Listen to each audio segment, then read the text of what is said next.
All right, let's start off by saying Barak Atha Yahawah, Bahashim Yahawashi, Bahashim Rawchaa Qadash. Welcome to another live lesson. The name of this one is There Will Be No Peace. And pretty much this lesson is based off of a video I was watching yesterday with Mike Adams, the health ranger. He was interviewing this pastor. Last name was Cummings. I can't remember the first name. And pretty much, he was talking about the situation that was going on in Israel and this, that, and the other, and how there was this particular older,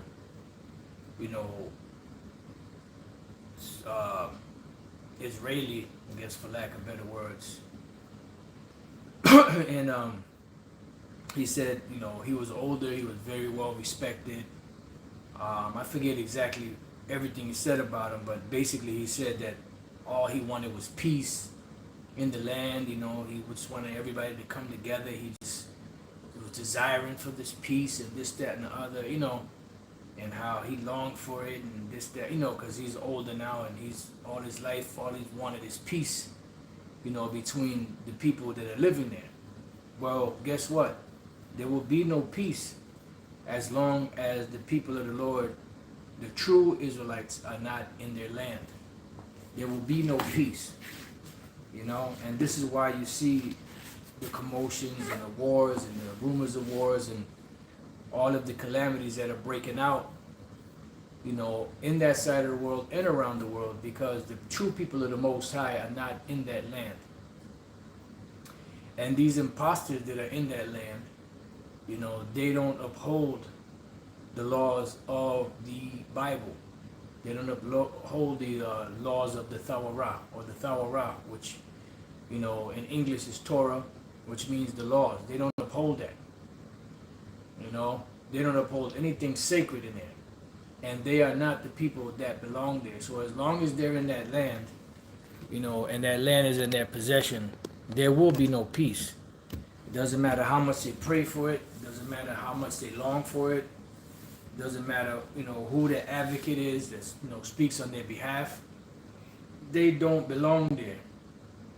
Now, in Luke 21 and 24, right, it says, and they shall fall by the edge of the sword. This is dealing with 70 AD. 70 AD, it started in 66 AD, went all the way up to really like 74 AD. But it started in 66 AD, and it escalated into a serious siege. And by 70 AD, the Romans successfully took down Jerusalem, destroyed the temple, so on and so forth.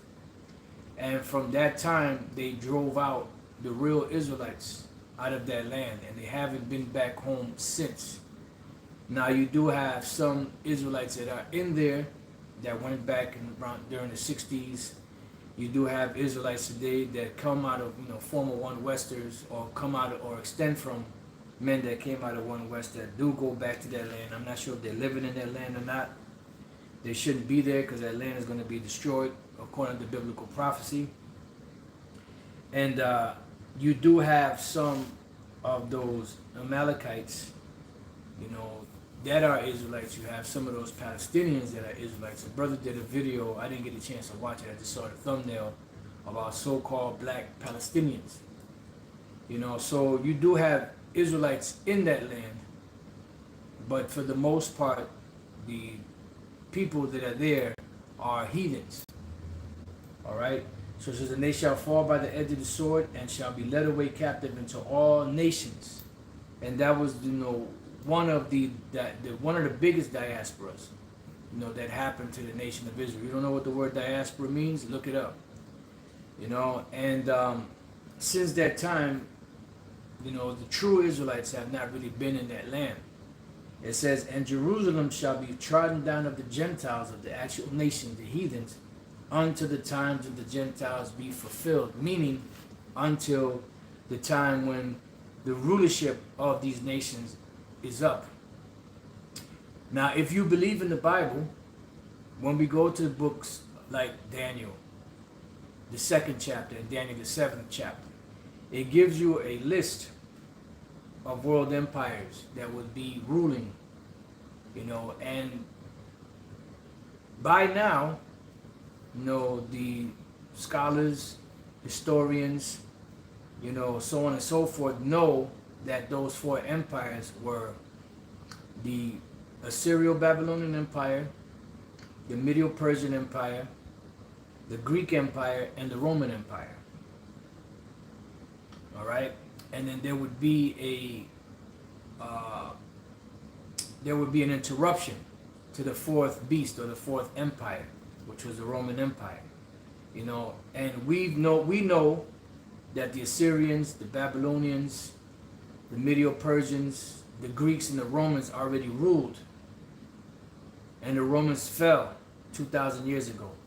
And now we know through the rest of Daniel 7 and also Daniel the 2nd chapter and also in the book of Revelation that there will be a resurrection of the Roman Empire, which right now we're in the resurrection of the Roman Empire, but we're really at the waning years or the closing years of the ancient Roman Empire in the, you know, coming back as America, because America is the Roman Empire, you know, reincarnated.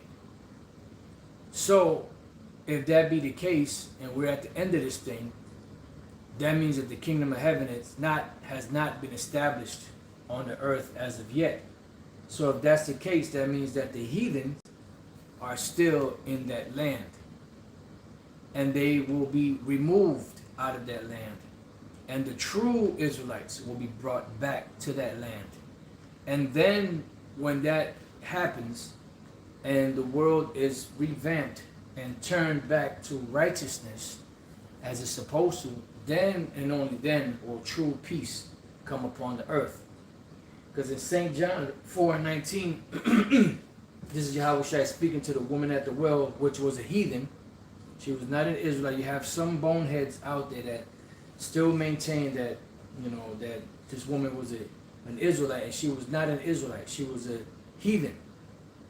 Now her husband was an Israelite, and you had men and women within the Samaritans that were Israelites, because you had, when you go back into the history, if you don't understand the history, you won't understand the mystery. When you go back into the history, you had a lot of, you know, Israelites, especially of the southern kingdom, that were accused of breaking certain laws. That were accused of, being rebels, so on and so forth, that fled among the Samaritans for refuge. They were being called apostate Jews, and they fled among the Samaritans for refuge, and the Samaritans allowed them to come in there, and that's why you had a flourishing of Israelites among the Samaritans. All right, and this man, you know, that was her man at the time. He was an Israelite, and other men there were Israelites, but she was not.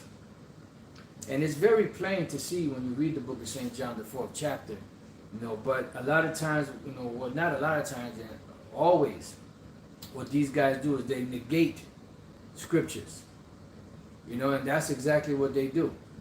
They don't give heed to scriptures, and if they do try to bring a scripture out, they bring the scripture out with no understanding.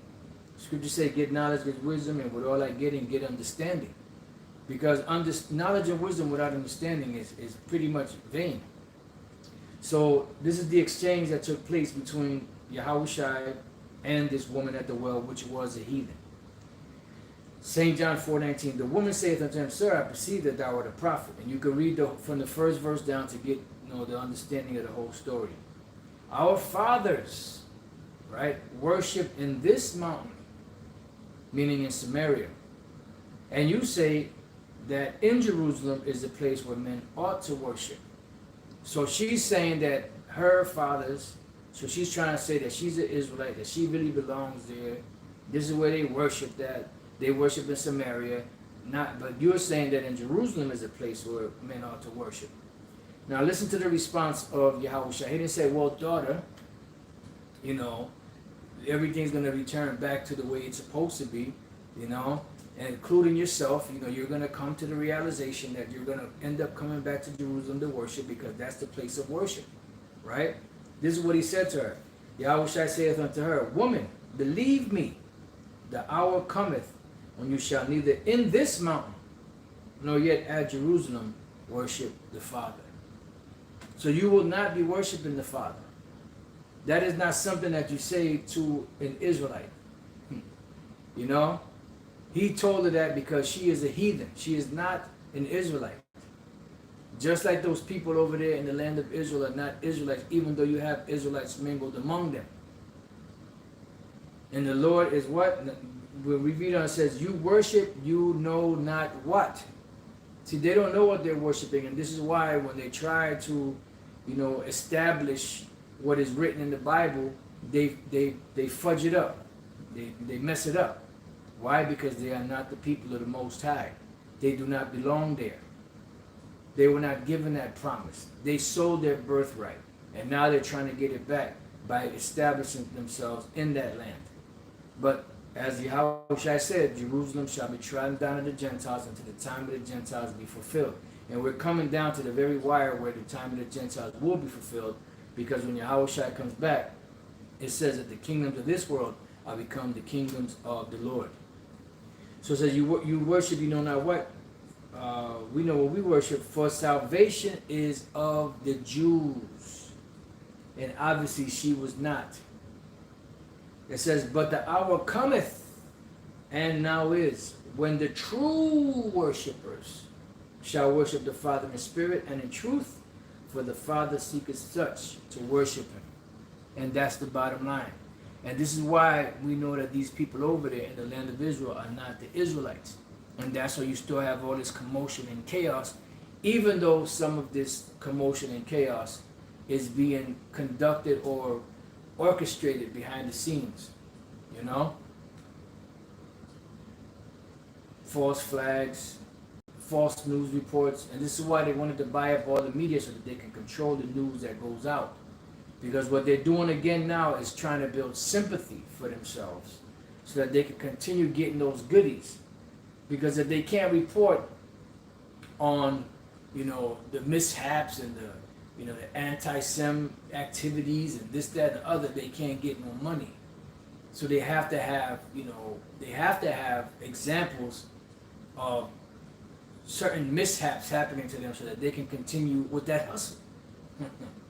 You know, and a hustle it is. It says, the Most High is the Spirit, and they that worship him must worship him in spirit and in truth. And these people that are there are neither. And they will not, you know, they will not worship the Father because they are not Israelites. All right, so let's go from there. Let's go to the book of Ezekiel. Right? Now, Ezekiel, the 7th chapter, this was dealing with Israel at one time, but now it applies to Esau because they took the book unto themselves. We could go to different precepts, Deuteronomy 30 and 7, Lamentations 4, you know, 21, 22, and the such. All right? So we're going to start at I'll start at 20. As for the beauty of his ornament, he said it in, this is Ezekiel 7 and 20. As for the beauty of his ornament, he said it in majesty. But they made the images of their abominations and of their detestable things therein. Therefore have I set it far from them. Right. This is dealing with Jake when they were in the land, you know, and they put up the images of their idols instead of the Lord. And the Lord was mad, pissed off, jealous. So he gave our forefathers over to the hands of spoilers. All right. And I will give it into the hands of the strangers for a prey. And this is the reason why, you know, that land was taken and the temple was destroyed. Different times, different time periods. During the time of the Babylonians, the time of the Greeks, the time of the Romans. It says, and they shall pollute it. And right now, the people that are in that land are not the Israelites, and they are polluting it. You know, they are polluting that land. Let me just get this precept that just came to mind. Just bear with me.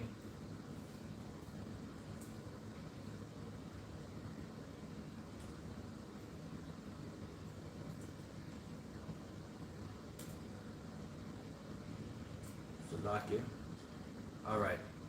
So it goes on to say, my face will I turn also from them, and they shall pollute my secret place, for the robbers shall enter into it and defile it. And these Edomites right now are the robbers. They are in that land, you know, just, you know, running amok, causing all kind of havoc, allowing all types of wickedness to go on in that land. And this is how we know that they are not the people of the Most High. If we get a chance, Lord's will, we're going to go and we're going to read how once the true Israelites are back in their land, what's going to happen is, you know, the laws, statutes, and commandments of the Most High are going to be exalted. Righteousness is going to rule on the earth. And all the nations of the planet are going to come to us, you know, to be able to learn the ways of Yahawah Bashem Yahawashi. Right now, people want to take these devils out because of all the wicked shit that they're doing. And you know, you should see like the responses that are going on around, you know, different social medias, you know, on TikTok, so on and so forth, how, you know, they're showing, you know, these Amalekites, you know, complaining about this and that and the other and trying to gain sympathy, and the majority of people are not having it because they know the real deal. There was this one video that they showed, and they showed the people that, you know, the Amalekites was in turmoil, right? And then they panned it to this one guy that was laying on that was sitting on the floor, and he was just sitting there, you know, and as soon as the camera panned to him, he started acting like he was crying, you know? It's all an act. You know, it's all an act. You know, and they don't belong there, but they have to keep that lie going, so they have to build that sympathy, so they have to act as if they are being so persecuted when they're the ones that are actually doing the persecution. This is Ezekiel 35:10, because thou hast said, these two nations and these two countries shall be mine. That's dealing with all of that land that belonged to us at once. You know, they got it into their possession now. Remember, it's the time of the Gentiles right now. And we will possess it, whereas the Lord was there. Therefore, as I live, saith the Lord power, I will even do according to thine anger and according to thine envy, which thou hast used out of thy hatred against them. Right, and that's what it is. It's an ancient hatred. That's a lesson for a title for you brothers out there. It's an ancient hatred. Going back to Jacob and Esau, you know, and especially going back to, you know, Jacob and Amalek. You know, that is one of the top major groups of Esau that we had the most problem with. You know, the Amalekites. You shall have war with Amalek from generation to generation. You know, and eventually it speaks about the Amalekites, which are Edomites, and the Edomites as being totally annihilated and their remembrance removed from the face of the earth. And that's the only solution. You know, and that's why when the kingdom is established, they're going to serve out their captivity, which is going to be, you know, we say 1,000 years, which the scriptures don't say it, but, you know, when we read Revelation 20, it said that after the 1,000 years, the other nations are going to get their lands back. They're going to, you know, be able to get a somewhat of a reprieve, even though they still will be tributary, but Esau will be wiped off the planet, off the face of the earth. You know, so it makes sense that they will be in captivity for 1,000 years. All right? It says, which thou hast used out of the hatred against them, and I will make myself known among them when I have judged thee. Right? Because the Lord is going to judge Amalek and Esau and the heathens and you wicked Israelites. And thou shalt know that I am the Lord, and that I have heard all thy blasphemies which thou hast spoken against the mountains of Israel, right, which is the slanders, the ill speaking, saying, They are laid desolate. They are given us to consume. Right, and this is why we lost everything. You know, and everything was transferred to the heathen. It says, thus with your mouth you have boasted against me, and have multiplied your words against me. I have heard them. Thus said the Lord power, when the whole earth rejoiceth, I will make thee desolate. And that is the actual and factual truth, that, you know, Esau and the Amalekites, which are Edomites, are going to be totally annihilated from off the face of the earth once they've outlived their usefulness. And what is their usefulness? To be wicked, to be the wicked of the earth. It says, as thou didst rejoice at the inheritance of the house of Israel, because it was desolate, so will I do unto her that so will I do unto thee. Thou shalt be desolate, O Mount Seir, and all Idumea, even all of it, and they shall know that I am the Lord Yahawah Bashem Yahawashi. So that is your future for putting your hands on the people of the Most High. All right. So let's go back to Ezekiel 7:23 now. It says, make a chain, for the land is full of bloody crimes. And we see that going on. Even though they're precipitating, you know, these crimes and doing all of this fuckery, you know. And what do you think people, if you threaten somebody, I don't care how peaceful that person is, eventually that person is going to snap and they're going to go into defense mode. And that's what's happening right now with the Palestinians. They're in defense mode, you know, because these devils are trying to you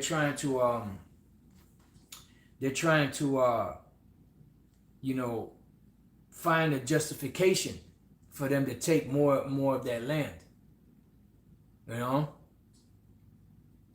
So it says, and the city is full of violence. So why is the city full of violence? Because they are not the people of the Most High. They do not belong in that land. All right, they are not upholding the laws, statutes, and commandments of the Lord. They are allowing all type of wickedness and abominations to happen in that land. And everybody on the planet can't stand them, not because, you know, oh, we can't stand them because they're so great. No, they can't stand them because of all the wicked shit that they're doing to people. You know, people are not trying to go to them to learn the ways of the Lord. They're trying to get the hell away from them. It says, wherefore I will bring the worst of the heathen, and that's Amalek, Esau, and they shall possess their houses. And that's what happened. We just read in Ezekiel 35, right? I will also, matter of fact, possess their houses. Let's go to Ezekiel 36 and 1. Also thou son of man, prophesy to the mountains of Israel, and say, ye mountains of Israel, hear the word of the Lord. Thus said the Lord power, because the enemy, Amalek, Esau, have said against you, aha, even the ancient high places are ours in possession. See? So they have that in possession right now. And these are the worst of the heathen, the robbers, you know?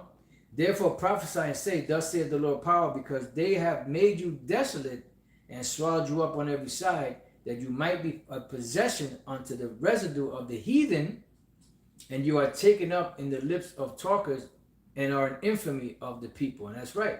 And right now we're infamous among these nations. As to one time we were lauded and praised for the greatness, you know, of the law, statutes, and commandments, and the Most High Yahawah Bashem Yahawashi being so close with us.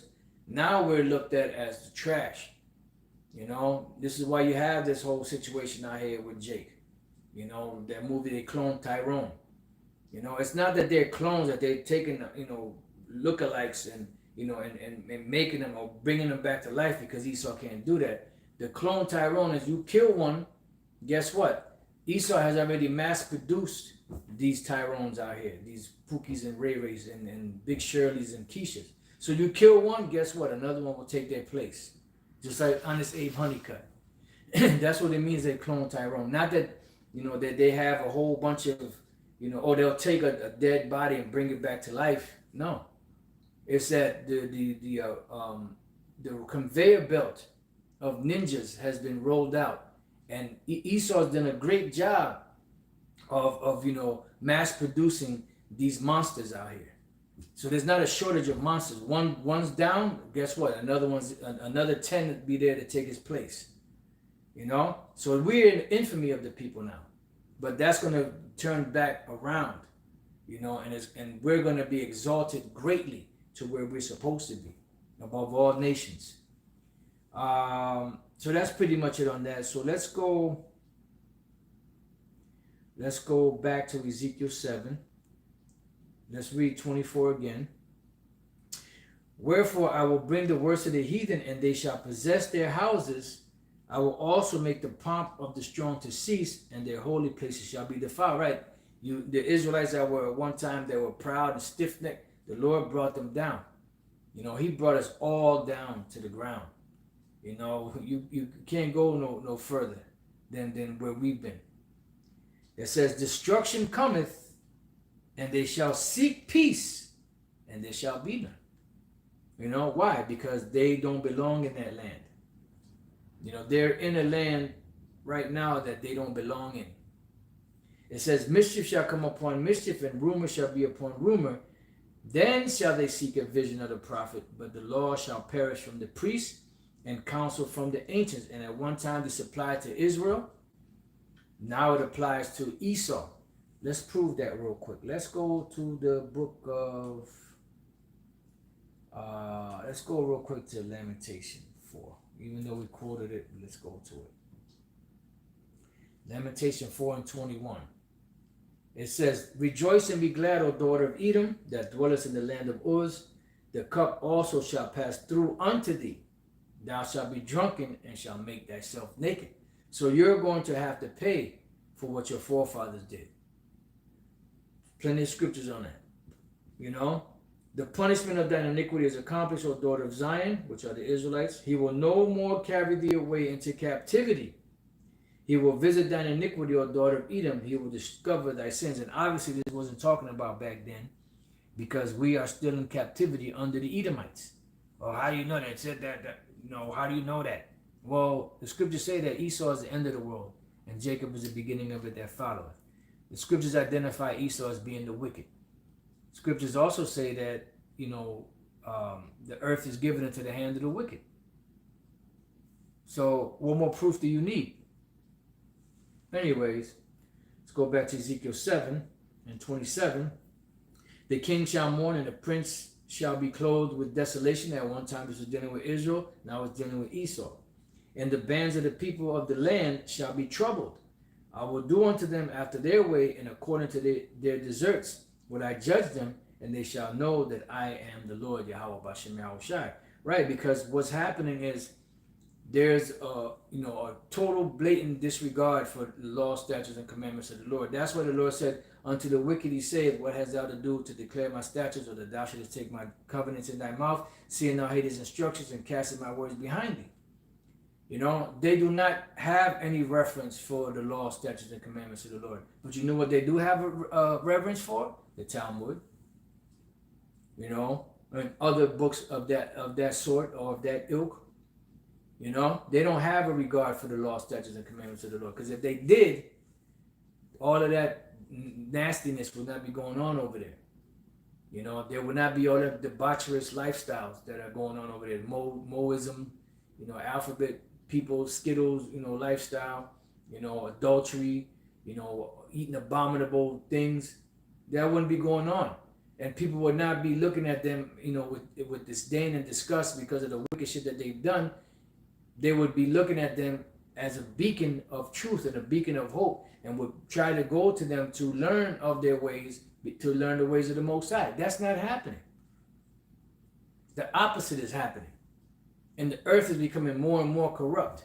Like the angel told Ezra, that the earth shall become more wicked, in time. I can't think of the exact quote. It's in 2nd Ezra somewhere, So as time progresses, the earth is going to become more and more wicked. Now, that was about 2,400, 2,500 years ago. You know, and the earth was that corrupt then. So how much more now in these times? You know, how much more wicked is it now? You know, in this cesspool of iniquity. You know, let's go to Genesis 6 and 5. Let's see what happened, you know, when the earth becomes wicked. Genesis 6 and 5. And the power saw that the wickedness of man was great in the earth. The wickedness of man was great. Right now, the wickedness of man is greater, or the greatest that has ever been ever on the planet. It says, and that every imagination of the thoughts of his heart was only evil continually. Because these people are not seeking the Lord. They don't care what the Lord has to say, because they are in a trap. They're stuck in admiration mode for the beast. Okay? It says, and they repented the Lord that he had made man on the earth, and it grieved him at his heart. It says, and the Lord said, yeah, that's why he said, the Lord has made man upright, but they have sought out many inventions. It says, and the Lord said, I will destroy man whom I have created from the face of the earth, both man and beast and creeping thing and the fowls of the air, for it repented me that I have made them. It says, but Noah, which represented the elect of his time, found grace in the eyes of the Lord Yahawah Bashem Yahawashi. These are the generations of Noah. Noah was a just man and perfect in his generation, and Noah walked with the Most High. Those people over there are not walking with the Most High. They're walking contrary to the Most High. They're walking against the Most High. They're in total opposition. That's what the scriptures identify them as: Satan, adversaries, the opposers, devils, slanderers, blasphemers. It says, and Noah begat 3 sons, Shem, Ham, and Japheth. The earth also was corrupt before the Most High, and the earth was filled with violence. Is that not what's happening now? This is why Yahawashi said, as in the days of Noah. So what do we have to do if the Lord said that his coming was going to be as in the days of Noah? Should we not go back to what's written about Noah and what was going on back then and what condition the earth and the people were in for the Lord to say that? Yes, because there's going to be a change of worlds. And the true worshipers are going to be placed upon the earth to worship the Father in spirit and in truth. Not the imposters. They're going to be wiped off the face of the earth eventually. And America, Babylon the Great, will be wiped off the planet. And the land of Israel today will be wiped off the planet by the missiles that the Lord is going to shoot over there. You know, because that place has to be cleansed. And you have to start from the ground up. It says, the earth also was corrupt before the Most High, and the earth was filled with violence. And the Most High looked upon the earth, and behold, it was corrupt, for all flesh had corrupted his way upon the earth. Now let's go from there to the book of Isaiah chapter 13. Right? I'm going to try to see how much of this we can cover. Isaiah 13 and 1. The burden of Babylon, which Isaiah, the son of Amos, did see. This is dealing with the Babylon the Great, not ancient Babylon. Lift you up a banner upon the high mountain. The banner is the Bible. The high mountain is America. Exalt the voice unto them. Shake their hands, meaning you're telling them off. You're doing wrong.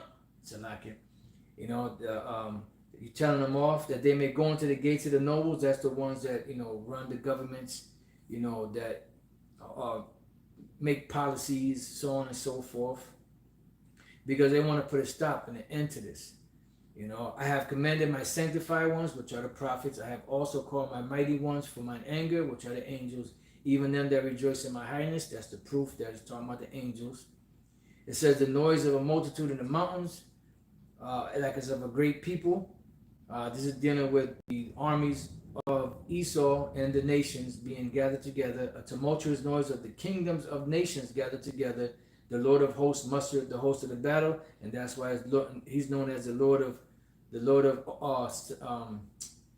how does it go? The Lord of hosts. which is, Yahawah Tazabawath. In the Greek is the Lord of Sabaoth, which is the Lord of the armies. It says they come from a far country. This right here is dealing with the missiles from the end of heaven, even the Lord, and the weapons of his indignation to destroy the whole land. All right, and pretty much this is what's going to wipe out America, the whole land. Those missiles and the lasers from the chariots. All right, that's what the Lord is going to use, because the old world was destroyed by what? By the flood, by water. That's the first death. The second death is the lake of fire. And how is the lake of fire going to be made? By the nuclear missiles, the fire from the nuclear missiles, and also the lasers from the chariots. That's why Yahawashi said, I am come to bring fire on earth, and what will I if it be already kindled? He's going to bring more fire. Then it says here in the caption, judgment on the day of the Lord, Yahawah Bashem Yahawashi. And that's what's coming, the day of the Lord. So Lakia, bear with me a second.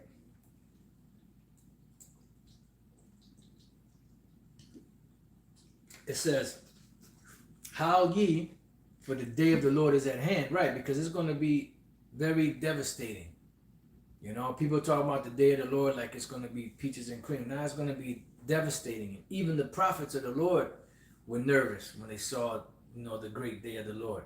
Because you got to remember, the Lord is going to unleash all that pent up anger and energy, and fury that he's been holding back for so long. He's going to let it loose. Say he's going to roar like a woman, like a lion, and like a woman in travail. So this place is going to get fucked up. It says, how ye, for the day of the Lord is at hand, it shall come as a destruction from the Almighty. Therefore shall all hands be faint, and every man's heart shall melt. Right, it ain't going to be, this pompous, arrogant, prideful spirit that people have now. They don't fear the Lord, but that's okay. Oh, they will learn to fear the Lord. You're going to learn it. You're going to learn to fear the Lord. Trust and believe that. When the Lord start opening up, you're going to learn the fear of the Lord. You're not going to be playing around with the Most High in that day. You're going to be looking for how can you save your skanky ass hide. And guess what? And you ain't going to get salvation. Because if you don't get down now with the Lord, Yahawah Bashem Yahawashi, you ain't going to be able to be protected in that day. And the only way you can get down with this is if you are part of the elect. That's what we say, with a hopeful elect. Therefore shall all hands be faint, and every man's heart shall melt, and they shall be afraid. Pangs and sorrow shall take hold of them. When you have pangs and sorrow, that means you're in extreme horror. Extreme horror is going to come. It says, they shall be in pain as a woman that travaileth, meaning a woman that's about to give birth. They shall be amazed one at another. Their faces shall be as flames, because, man, this place is going to go up in smoke. Up in smoke. America's going up in smoke.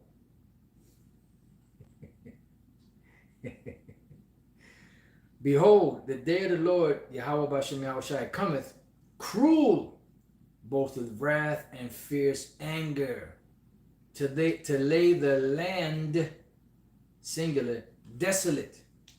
And he shall destroy the sinners thereof out of it, right? Because, you want to play with the Most High? Well, the Most High got something up his sleeve for your ass. These people call themselves the people of the Most High, but they ain't keeping nothing that's in this book. They're going totally against it, and they're encouraging people out there to do that. It says, for the stars of heaven and the constellation thereof shall not give their light.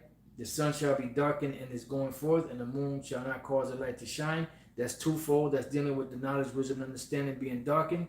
But also when those missiles hit, and the soot and the fire and the ashes and the smoke go up, it's going to cover, over this side of the world, it's going to cover, the sun and the moon and all of that. You're not going to be able to see it here for a long period of time.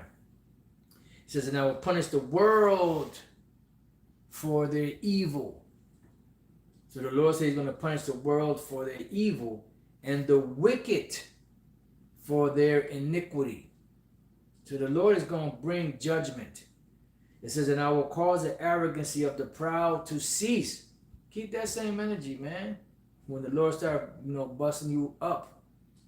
It says, and will lay low the haughtiness of the terrible, right?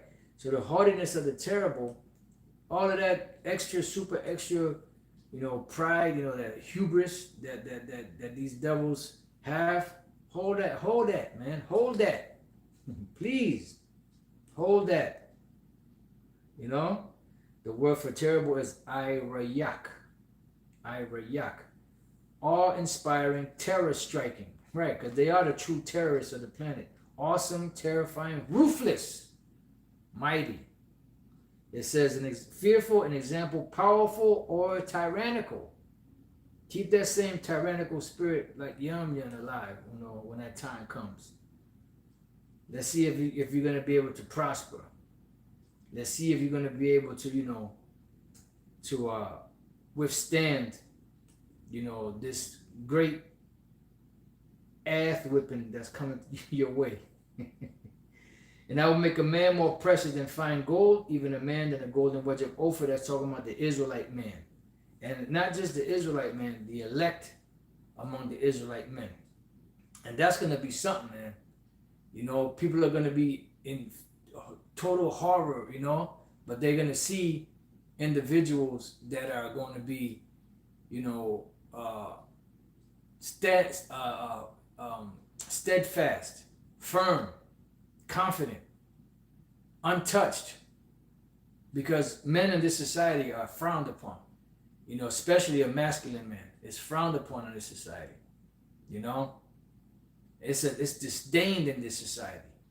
Any form of masculinity is despised. But the Lord said He's gonna make a man more precious than fine gold. That's talking about the elect of the nation of Israel. And men are gonna get back that manly status, that masculine status. They're gonna get lauded for that. It says, therefore will I shake the heavens. How is the Lord gonna shake the heavens? By those missiles. When they hit the earth, boom, and that vibration and the earthquakes that come after that. It's going to make the whole earth rock to and fro like a drunkard. The whole earth is going to rock and revolve on its axis. It's going to be rocking back and forth. So can you imagine the horror of the people on the earth, even the ones that don't get hit by those missiles? So the only safe place is where? Up. Up in the chariots. Abba up. Therefore I will shake the heavens, and the earth shall remove out of her place in the wrath of the Lord Yahawah of hosts, and in the day of his fierce anger. You got to remember, the Lord is going to release all that anger and energy, and fury upon this place. That's why it says, what if the Most High willing to make his power known and endure with much long suffering the vessels of wrath fitted to destruction. It says, and it shall be as a chased road and as a sheep that no man taketh up, and they shall every man turn to his own people and flee everyone into his own land. Yeah, because you're going to have race wars. You're going to have, man, it's going to be all kind of shit going on before the Lord come back. And you see these nations fleeing back to their countries, because America's finished. It says, everyone that is found shall be thrust through, and everyone that is joined unto them shall fall by the sword. Yeah, you're trying to hold up Esau. Guess what? You're going to be taken down with him. It says, their children also shall be dashed to pieces before their eyes. Their houses shall be spoiled, and their wives ravished. Yeah, because when anarchy hits, guess what? That's what's going to go down. When there's lawlessness in a society, all the laws, everything is out the window. People get raped, people get murdered, men, women, and children. So that's why the Lord said that there's gonna be a lot of death. You can read Zephaniah, the first chapter. There's gonna be a lot of death, happening out in these streets. Behold, I will stir up the Medes against them, which is dealing with the Russians, and we see that going on right now. We see the Russians being stirred up against America, regardless of if it's staged or not. Eventually, the Lord's going to slap the scepter out of Esau's hand, and out of these nations' hands, and he's going to make it go in the direction that he's going. The only reason why he's allowing them to do it is because it's according to his plans, because he's putting it in their spirit to do so. It says, which shall not regard silver, and as for gold, they shall not delight in it. Yeah, because they're not going to be looking for money. They're going to be looking for blood. I don't want this stinking chop. I want his life. Inside joke. It says, their bows also shall dash the young men to pieces. That's dealing with the missiles. And they shall have no pity on the fruit of the womb. Their eyes shall not spare children, right? Because the missiles don't have feelings. The missiles are going to have the fury of the Lord in it. You know, the vengeance of the Lord. His spirit is going to be in those missiles. And he's going to guide them to where he needs to guide them and hit who he's going to hit. They ain't going to be like, oh, you know, that's a baby, a newborn baby. Let me just go hit somewhere else. No. They ain't going to have no pity on anybody. And Babylon, America, the glory of kingdoms, she is the glory of kingdoms, the beauty of the Chaldees' excellency shall be as when the Most High overthrew Sodom and Gomorrah. And how was Sodom and Gomorrah overthrown? By fire and brimstone raining down from heaven upon that place. You know, this time is going to be in the form of missiles and the laser from the chariots. And don't be surprised if, you know, big balls of fire, goodness gracious, great balls of fire start forming out of the out of the elements and hitting down here too. Don't be surprised. It happened during the time of Sodom and Gomorrah and the other cities. It says it shall never be inhabited, because this place will never be inhabited again. Neither shall it be dwelt in from generation to generation, because it's going to be desolate. It's going to be a wilderness. Neither shall the Arabian pitch tent there. Yeah, the Ishmaelites ain't going to come over here and set up shop no more. Neither shall the shepherds make their foes there. Yeah, there ain't going to be nothing here. You ain't going to be able to restart civilization again. But wild beasts of the desert shall lie there. Right, this is after the destruction.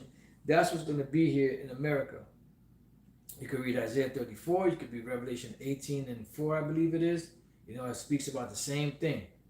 It says, and their houses shall be full of doleful creatures, and owls shall dwell there, and satyrs shall dance there. Now, earlier, I looked up the word satires, right? And it's heavy because Elder Apostle Torah always speaks about America being a great altar.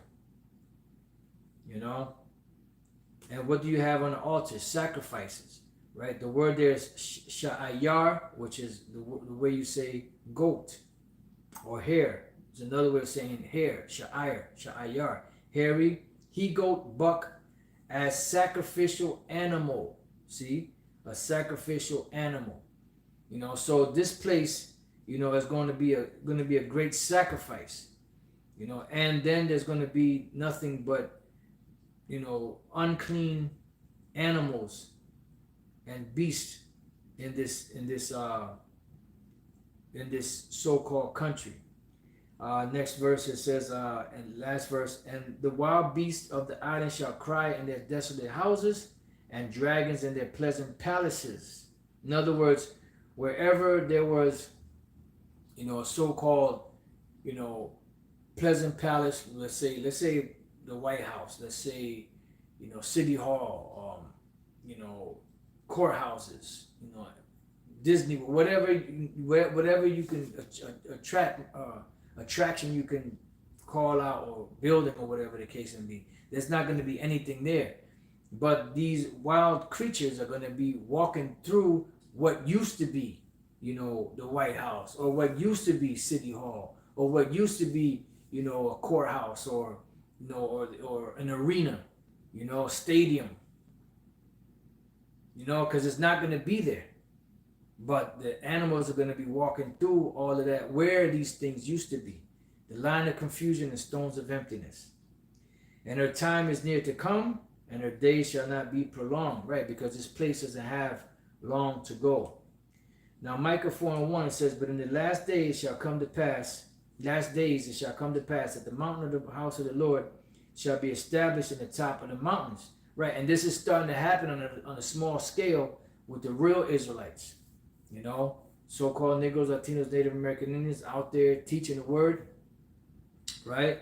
It says, and it shall be exalted above the hills, and people shall flow into it. And that's when the kingdom of heaven is fully established. That's when this whole thing is going to happen.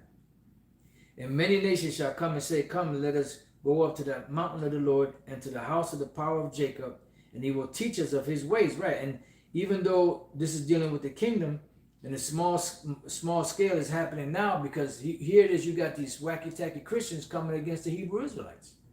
You know, coming to the Hebrew Israelites. We ain't going to them. They're coming to us. It says, into the house of the power of Jacob, and he will teach us of his ways. That's not happening with them small hats. You know? It's the total opposite. And we will walk in his paths. Nobody want to walk in their paths because they're causing people nothing but misery. For the law shall go forth of Zion, and the word of the Lord from Jerusalem. That's not happening over there. What's happening over there? They're pushing all types of abominations on the planet. It says, and he shall judge among many people and rebuke strong nations afar off, right? Because judgment is coming. And the judgment for the nation is what? Captivity, slavery. And they shall beat their swords into plowshares, meaning they're going to beat their weapons of war into agricultural tools. And their spears into pruning hooks, same thing. Nation shall not lift up sword against nation, neither shall they learn war anymore. And there's still war on the planet. There's still people learning about war. So they are not the people. It says, but they shall sit every man under his vine and under his fig tree, and none shall make them afraid. People are still afraid on the planet. For the mouth of the Lord Yahawah of hosts has spoken it. For all people will walk every one in the name of his God, meaning the other nations are going to walk in the name of the master, the Israelite master that's put over them, or that they're put under.